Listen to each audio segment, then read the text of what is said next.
Hey guys, welcome to our Re-Affiliation template guide.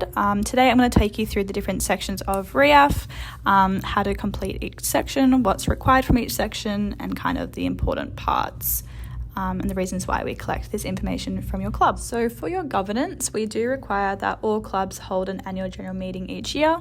This meeting should be conducted between the 1st of September and the 31st of October each year. In this meeting, this is where your president, secretary, and treasurer are all giving reports in regards to the year. And you can elect to do different marketing and event reports as well if your club wants.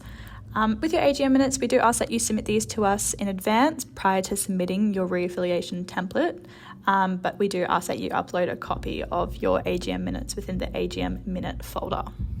For bank documents, we do require that the president or treasurer log in to the club bank account on Combiz, and you'll need to download the statements of the club bank account. If for any reason you're unable to download those statements, you can just download a copy of the transaction list for the year. For the constitution, we ask that you upload a copy of your club's most recent constitution. So that might be one that was recently changed in an AGM, or otherwise just the most recent copy of your club's constitution and guidelines. The next section is inventory.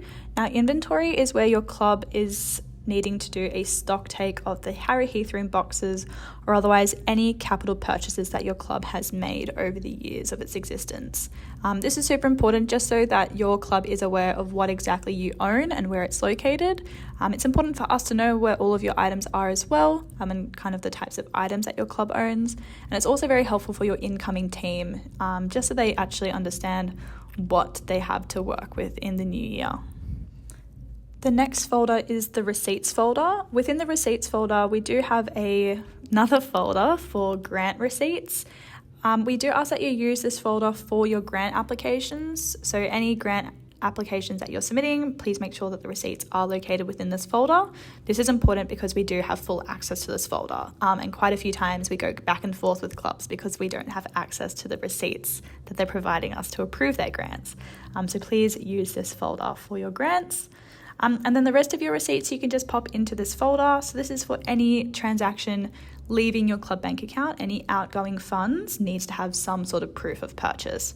So this can be a paid invoice or otherwise a receipt showing exactly what was purchased within a transaction. With the receipts folder, we do recommend that you be consistent with your naming. As well as this naming should also be consistent with your Re-Affiliation template, which I will touch on in just a second. The next folder is for sponsorships. So this is a section where you should be uploading all of your contracts from your sponsors from the year. This is great for your incoming team just to know what exactly was discussed in the year, what connections you had, and also any specific contacts that your club had with different sponsors. It's also good just to see how much money you guys might have received from sponsors or otherwise the different types of relationships and partners your club had formed within the year.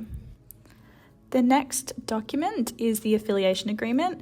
The affiliation agreement acts as a handover document for the outgoing and incoming team to complete together. There are a few different sections that you'll need to complete in the affiliation agreement.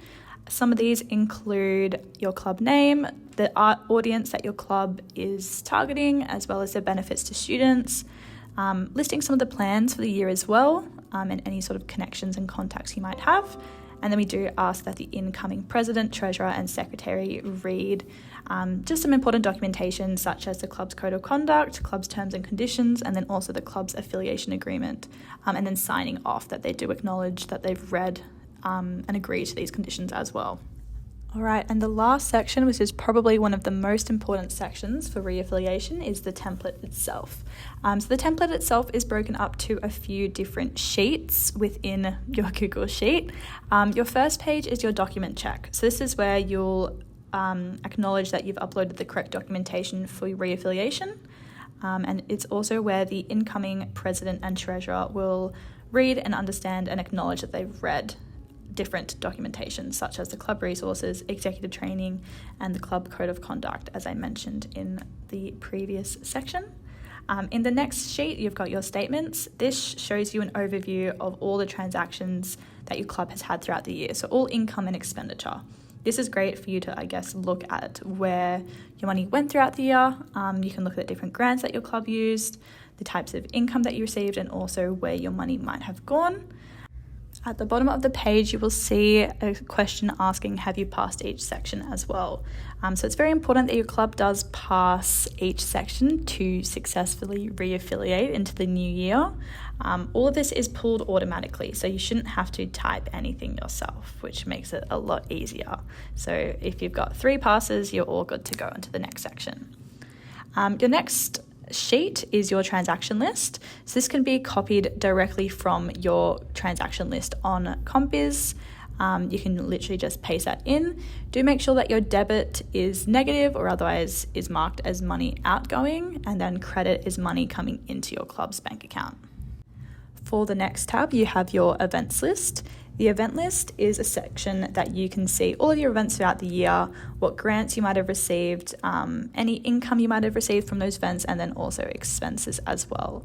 Again, this is a great tool for your current but also your incoming team to just see what your events look like and what the treasury relating to those events looks like as well. The next tab is the receipts tab. This is where we need you to list every single receipt within your Re-Affiliation folder. So that receipts folder I mentioned before, how you wanted to have consistent naming. Do make sure that the label here matches the same label of your receipts uploaded into that folder. You can do a little description just explaining what it is, and if it's relating to an event, do make sure you link it to that event as well. The next few tabs within the Re-Affiliation template are all essentially the same. So you've got a tab for each month, so you'll have one from November up until October, and this is where you'll be able to allocate every single transaction that your club received throughout the year or otherwise spent throughout the year, just so we know exactly what your money is coming from and where it's going. With this, you will have to link it to events if applicable, and then also, as I mentioned before, every outgoing transaction of your club bank account does need to have a receipt linked to it as well. Once you have completed each month, again, all of the transactions within each month will pull directly from your transaction list. So you'll just have to allocate each transaction accordingly. That's actually your template complete. There is one final column, and that's just the admin column. You don't have to worry about this. This is just an overview of all the different